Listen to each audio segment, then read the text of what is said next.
l-20 sena tal-Ikirix minn April fuq 1. Ġie inawgurat proġett ieħor komplut ta' restawr din id-darba fuq il-Kappella ta' San Clement fiż-Żejtun.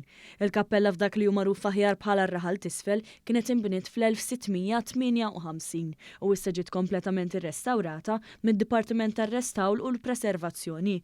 Oriġinarjament il-kappella kienet inbniet minn Clementa Bone b'sens ta' fidi reliġjuża wara li kien baqa' ħaj waqt it-taqbida mat-torok fl-istess lokal fl-1614. Il-perit inkarigata mix-xogħlijiet Ivana Farrugia spjegat kif ir-restawr imwettaq kien wieħed kritiku, imma mingħajr ma jeskludi l-introduzzjoni ta' elementi ġodda li jistgħu jgħinu fis-salvagwardja u l-interpretazzjoni tas-sit. Fir-restawr tal-ħitan ta' barra ġie rrispettat ukoll il-prinċipju tal-intervent minimu. Kien ħarsu l-aspett konservattiv sar bdil mill-inqas ta' ġebel, inżammu l-aperturi oriġinali għalkemm kienu deteriorati u sar biżbdi lokalizzat u affarijiet oħra simili.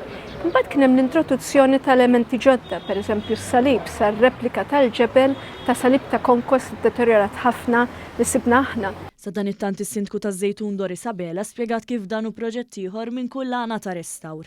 Grazzi wkoll il-ħaddiema tar-restawr illi lestewha fi żmien tajjeb ħafna sabiex fi ftit ta' ġranet oħra se tkun qed titgawda wkoll fil-purċissjoni ta' San Girgor fejn propju tibda minn din il-Knisja hawnhekk.